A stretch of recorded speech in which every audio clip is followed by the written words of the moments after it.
புதினா கொத்தமல்லிய கையில பார்த்தாலே நம்ம என்ன செய்ய போறோம் அப்படின்னு சொல்லிட்டு உங்க எல்லாருக்குமே தெரிஞ்சிருக்கும். எஸ், வழக்கம் போல பிரியாணி தான். இந்த மாசத்துல பார்த்தீங்கன்னா, ஒரு 4, 5 டைம்ஸ் பிரியாணி செஞ்சிருப்போம். பிரியாணியே வெறுத்து போயிடும் அப்படின்ற அளவுக்கு. அதுக்கப்புறம் ப்ரிப்பரேஷன்லாம் கொஞ்சம் ரெடி பண்ணி வச்சுட்டு, ஆனியன் மட்டும் எப்போதுமே எங்க ஹஸ்பண்ட் தான் கட் பண்ணுவாங்க. அவர் கொஞ்சம் ஃபாஸ்ட்டா நல்லாவே கட் பண்ணுவாரு. சரி, இப்படி சொல்லி சொல்லியே ஏமாத்தி அவர்ட்ட அந்த வேலைய வாங்கிடுறது. அதுக்கப்புறம் அன்பின் நிமித்தமாக ஒரு ஃபிஷ் குடுத்துட்டு போனாங்க. நல்லா பெரிய பெரிய மீனா இருந்துச்சு. வீட்ல கட் பண்ணவே முடியல. வெளியில எடுத்துட்டு போய் கடையில குடுத்து கட் பண்ணி எடுத்துட்டு வந்துட்டு, அதுக்கப்புறம் அத ஃப்ரை மட்டும் பண்ணிட்டு, மீதி ஃபிஷ்ஷ எடுத்து வச்சுட்டோம். வழக்கம் போல பிரியாணி செய்றதுனால, நான் அத செய்றதெல்லாம் காட்டல.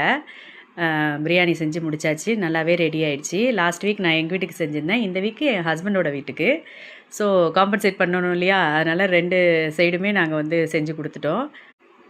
ஓரளவுக்கு இப்ப நான் நல்லாவே பிரியாணி பண்ண ஆரம்பிச்சுட்டேன். ரெசிபி வேணா சொல்லுங்க. கண்டிப்பா வந்து நான் அப்லோட் பண்றேன். ஆனா வந்து பாய் வீட்டு பிரியாணின்னு ஒரு ஸ்பெஷல் இருக்கும் தெரியுங்களா? அதில அவங்க ஏதோ ஒரு பவுடர் போடுறாங்க. அந்த பிரியாணியோட அ டேஸ்ட் வந்து நமக்கு வரல. ஐ மீன் அதில ஒரு ஸ்மெல் இருக்கும். நல்லாயிருக்கும் அந்த ஸ்மெல்லு. அது வரல. ஃபைனலா கிரேவி எல்லாமே ரெடி பண்ணி குடுத்து அனுப்பியாச்சு. நாங்களும் சாப்பிட்டு அந்த டேவ கம்ப்ளீட் பண்ணிட்டோம்.